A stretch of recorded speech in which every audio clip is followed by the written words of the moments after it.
Okay, in this video, I'm going to show you how to use the category search. Now, if you recall if you watched the other one to do with keyword search, the other video, this tool is useful when you sort of know what you want to search for on eBay. If you kind of want to get into a certain area, for example, like I used iPods. If you're interested in selling iPods, which actually I don't recommend, I just wanted to use that as an example. It's just too much competition out there for that kind of item. But anyhow, let's say you're selling something to do with horses, maybe horseshoes or something like that. Then you would enter your keyword in here and do that. Now let's say you're starting out fresh and you don't even know what to search for, which is usually the case, and I sort of prefer using this tool.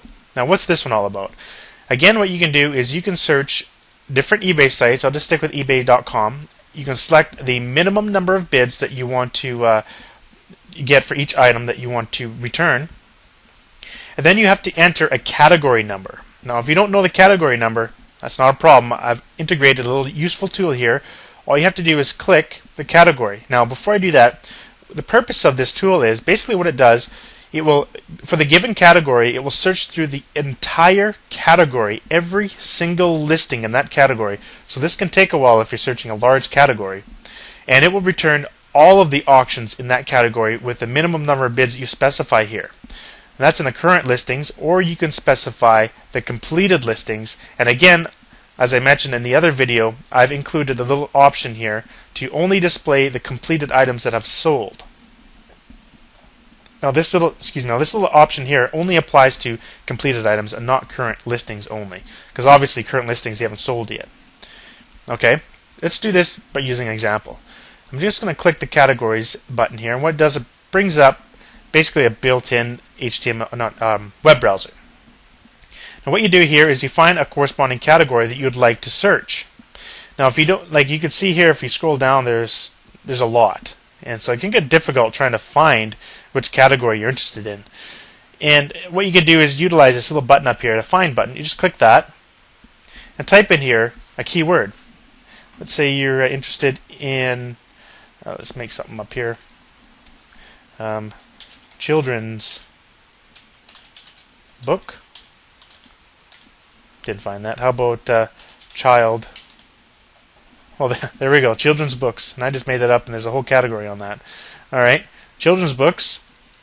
What you can do is you can memorize the number if you want. It's 279, or just select that number. So all I did is I just took the mouse, double-clicked it like that. This button down here, copy selected. It puts it down here. Click the done button. It automatically puts the number in there for you. It's very quick. And what's cool too is once you've entered that number in there, if you do this little drop-down menu here, it should pop up down there, so it'll always stay in kind of this little history here. If you want to clear this out, you hit the clear history, but it should stay in there like that. Let me show you what I mean. If I actually close the software, now if I restart the software here,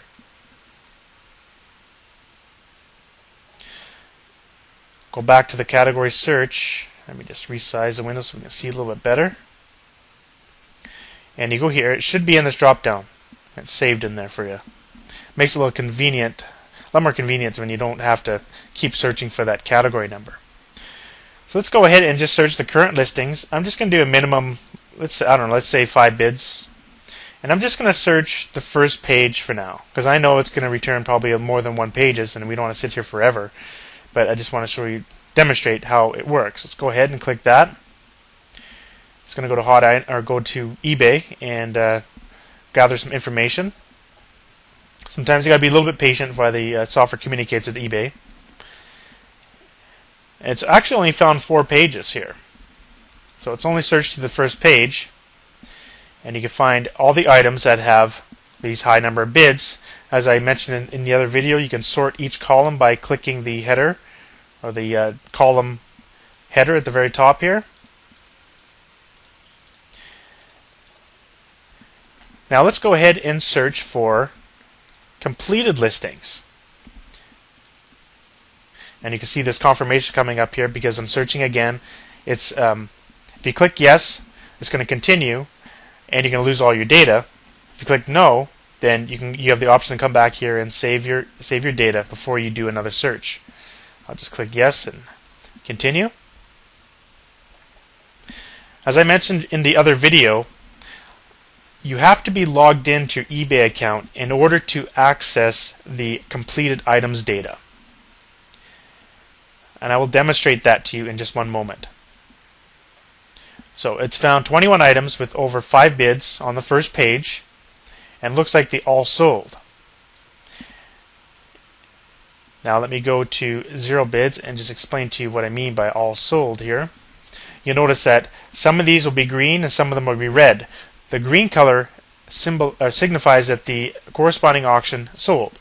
Red means it didn't sell. And I'll just show you here what I mean. It's just taking a bit for the software to communicate with eBay. Sometimes eBay is slow, sometimes it's faster. So it depends on how fast eBay is at the time, or how fast your internet connection is at the time. You can see here there's some items that are red, some that are green. The red ones didn't sell, the green ones did sell. As you can imagine, you'd only most likely be interested in the items that are green, because you want to look at items that have sold. So to do that, you can select this, only show items that have sold. And it will only display items that are green, which can save you some troubles by searching through all these listings, but there may be a case where you'd like to see some of the unsold items to see what other people are trying to sell out there, so that you do not try to sell the same item. Okay, so returned all the items here, and you can see that they're all green. And there's a few buy it now items here with some with no bids yet. Okay. Now what I was talking about, you have to log into the corresponding eBay site. Let me demonstrate that to you. Now, let's say I wanted to search the ebay.co.uk website. I'm going to click here and select a category at the UK website. Let's say I'm going to search for books and manuals in the computing category. Copy selected, done. And I'm going to search the completed listings, 0 bids, on just one page. Let's go ahead and do that and see what happens. Now we see this warning message. What you have to do is eBay requires you to log into your eBay account in order to access that data. In other words, you have to be a registered eBay member in order to look at the completed listings on eBay. And in order for Hot Item Finder to access that information, you have to be logged into your account. And in order to do that, all you have to do is click the close button, and a window should automatically open up where you can log into your account. I think I forgot to mention in the other video, actually, it's very important to do this. You have to select this little checkbox here, keep me signed in, because if you don't do that, the software won't actually work. We still won't be able to get the information, so you have to keep that in there. It's because my software utilizes the Internet Explorer search or engine. Some of the functions that I use utilizes the engine in order to grab the data from eBay. So that's how. There's no other way around it. That's the only way that I can collect that information in the software. So you have to log in using an Internet Explorer web browser and not any other browser. I know that some people don't use the IE web browser as their default, but that's okay. It doesn't have to be your default browser. It just has to be installed on your computer, and most computers have it installed. So even if you're using Firefox as your default browser, which a lot of people do, I prefer Firefox over using IE all the time. Unfortunately, I'm stuck using IE all the time for all the software programs I design. So all you gotta do is I'm just gonna sign in. Then you can just close this page. And let's go ahead and try searching again for the UK site. And it should work just perfectly here. As we can see, it worked very well. Returned 96 items, but we had minimum 0 bids, so you can see there's not that many bids actually on the first page of this particular category. So that's basically how you use the category search, which is, as you can see, very simple. But the benefits of using this category search is the fact that you can search an entire category, and the Hot Item Finder will return all of the items that have the highest number of bids based on what you searched here, or sorry, what you entered here for the minimum number of bids. So let's say you put a minimum number of bids of 30, and you searched an entire category. there's only 18 pages in this particular category, but let's say you search a bigger category that had 1,000 pages. Just let it run for about, sometimes it could take around 10 minutes, maybe at the most 15 minutes, something like that. And just sit back and relax, go get some coffee, come back, and you'll see that you'll have hundreds of items here that you can see that have high number of bids, and research those items. Go take a look by simply clicking this link and taking a look at the corresponding item that person's selling. There's all sorts of stuff you can do here on eBay. You check the different bidders. You can ask the person that bid on the items, send them a little email through eBay and see how they like the item. Maybe talk to the seller and say, could you help me find some product that's related to this, and where did you find the source to it? A lot of sellers might not give you that information, but you know what? It doesn't hurt to ask. You can look at the particular seller's feedback, comments, all sorts of stuff, and you can utilize all the features here on eBay to try to make a decision whether or not that this product is going to be for you to sell on eBay. Now here's a little quick tip that I wasn't planning on telling in this video, but I'm going to tell you anyways. These lists can easily be saved as HTML. Let's do that right now. Of course, I'm going to be providing another whole video on how to save, and I'll probably mention that in this video as well, but I just want to do it here for fun. Let's go ahead and save that. I'm going to go and open that file up I just created, which is right here. And this is the HTML file of all that data. Well, here's a sneaky little trick. You can sell this HTML file on eBay.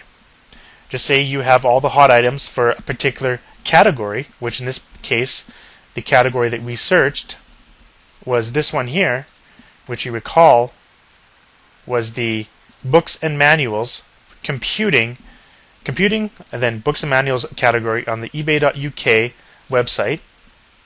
And you can list that as an auction. Put your auction. Say I have a hot item list for this category. Sell it for $5, and just give them this HTML file. That's an easy way to use eBay, or use Hot Item Finder and make money with eBay that a lot of people don't do with Hot Item Finder. So that will conclude this video. I just wanted to explain how to use these features, and I gave you a little quick tip on how to make money by utilizing reports generated from Hot Item Finder. Thanks for watching.